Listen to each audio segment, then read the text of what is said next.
नमस्कार। कुछ समय पहले मेरे मित्र ने वेद व्यास जी की एक पौराणिक कथा मुझे सुनाई थी।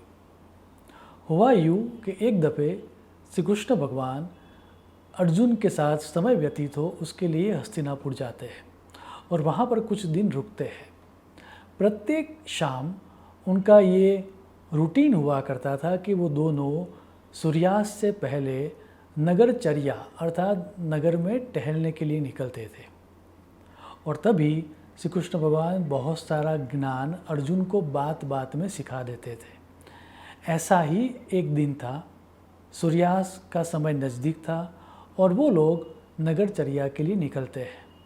वो थोड़ा आगे ही चले थे कि वहीं पर एक दरिद्र व्यक्ति जिसका नाम था गोविंद, वो उन लोगों को देखकर भीख मांगने के लिए अर्जुन और श्री कृष्ण के पास दौड़ता हुआ चला आता है।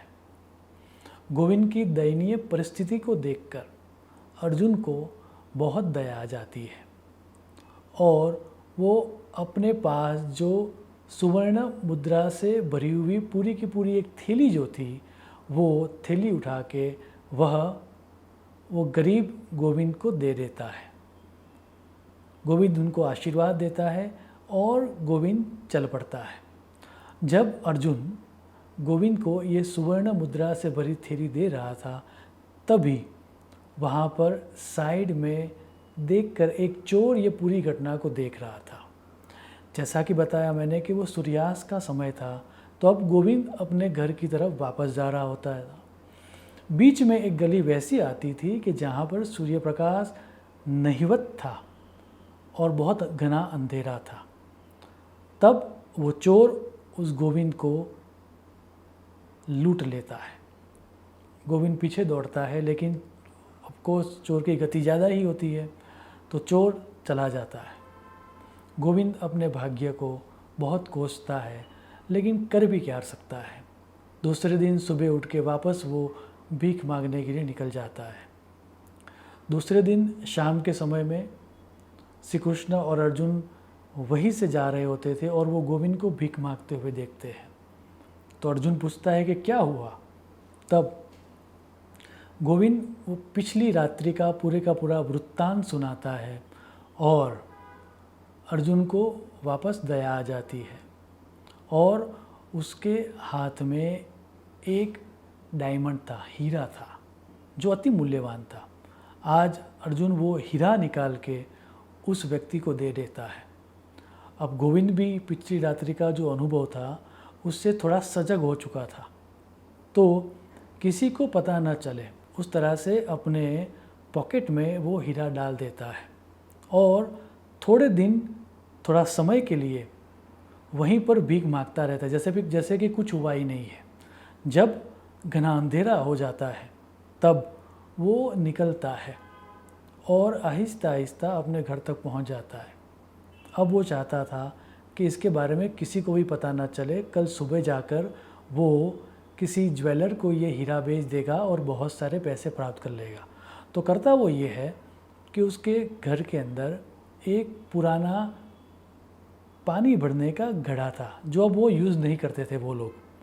तो गोविंद आज अपनी पत्नी को भी नहीं बताता, थोड़ा बहुत खा लेता है और खाने के बाद पत्नी को भी न बताते हुए वो जो पुराना मिट्टी का घड़ा था उसमें वो बड़ा वाला डायमंड रख देता है और निश्चिंत होकर सो जाता है।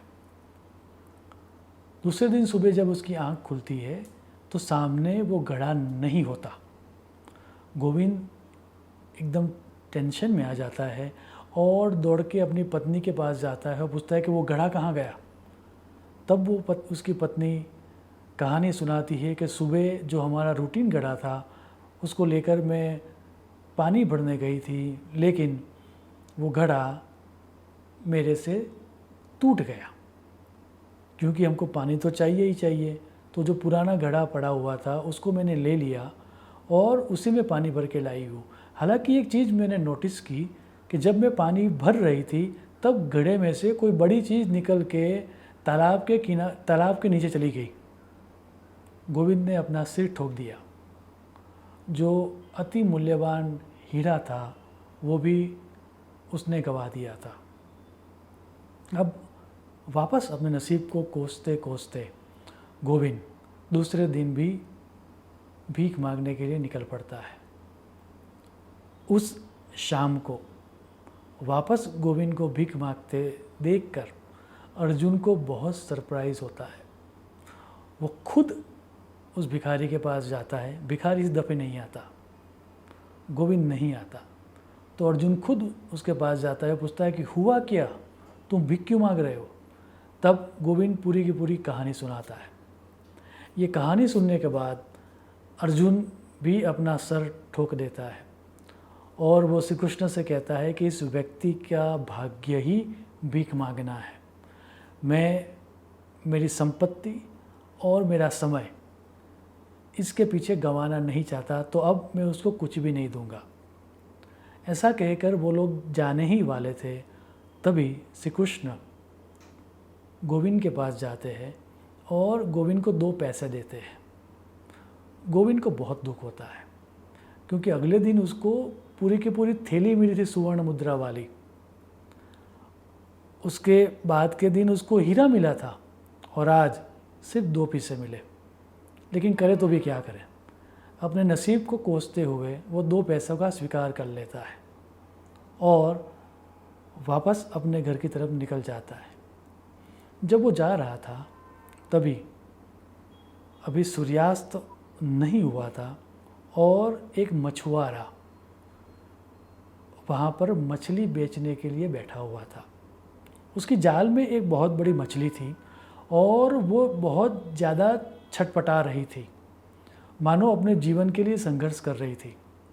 गोविंद ने यह देखा और सोचा कि ये 2 पैसों से मेरा तो कुछ नहीं होने वाला है, लेकिन ये जो मछली है वो बहुत पीड़ा में लगती है। चलो इस मछली को ही छुड़ा देता हूँ और इसको वापस तालाब में डाल देता हूँ।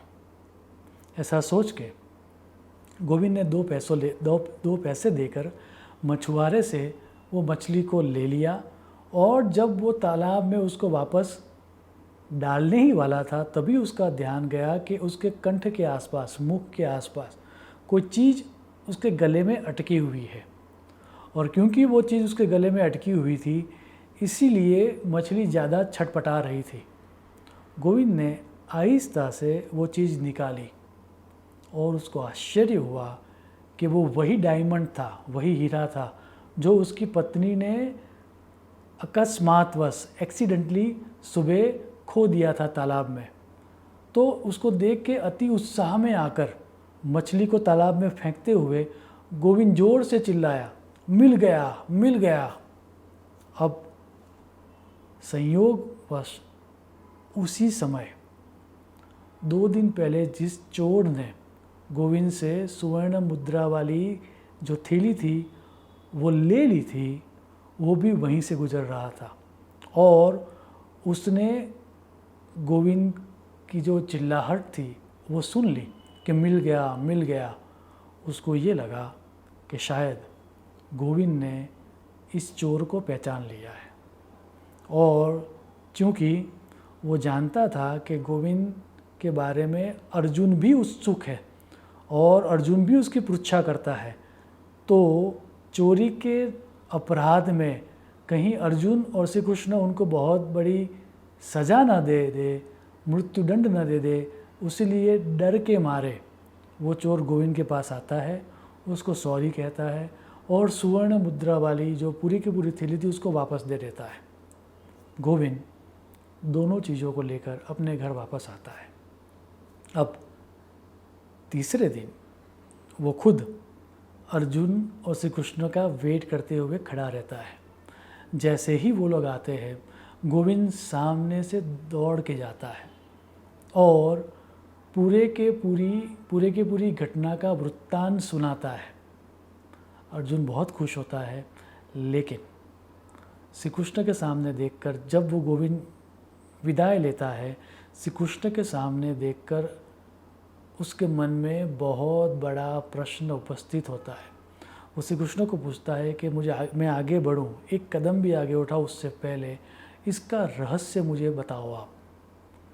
जो दरिद्रता गोविंद की मेरी सुवर्ण मुद्रा से दूर नहीं हुई, जो उसकी कर्म की कठिनाई या उसका बैड लक मेरा डायमंड देने से भी दूर नहीं हुआ, वो आपके 2 पैसों से कैसे दूर हुआ। तब श्री कृष्ण भगवान उसका रहस्य समझाते हैं। वो अर्जुन से कहते हैं कि गोविंद को पहले जब सुवर्ण मुद्रा भरी जो थैली तुमने दी थी तब, और जब उसको डायमंड दिया था तब, दोनों अवस्थाओं में वो सिर्फ अपने बारे में सोच रहा था। किस तरह से पैसों से मैं सुख प्राप्त करूंगा उसके बारे में सोच रहा था। किस तरह से मुझे पैसा मिलेगा, फिर मैं बड़ा घर लूँगा, फिर मैं अच्छा व्यवसाय करूँगा, वो सोचने में ही उसका समय व्यतीत हो रहा था। जब 2 पैसा मिला तब पहली दफ़े उसके दिमाग में उसके सामने जो पीड़ा में जीव था उसको मदद करने का विचार आया। और जब पीड़ा में रहने वाले जीव की हेल्प करने का विचार उसके दिमाग में आया, तभी उस विचार के कारण मैंने उसको हेल्प की। क्योंकि गोविंद हेल्प करना चाहता था दूसरों को, मैंने उसकी हेल्प की। ये पूरी कथा का वृत्तांत सुनाने के बाद वेद व्यास जी स्कंद पुराण में एक अति महत्वपूर्ण श्लोक देते हैं। आप श्लोक देखें। तीर्थ स्नाने न सा शुद्धि बहुदाने न तत्फलम तपोभि उग्रेह तत् न आप्यम उपकृत्या यद आप्यते। अर्थात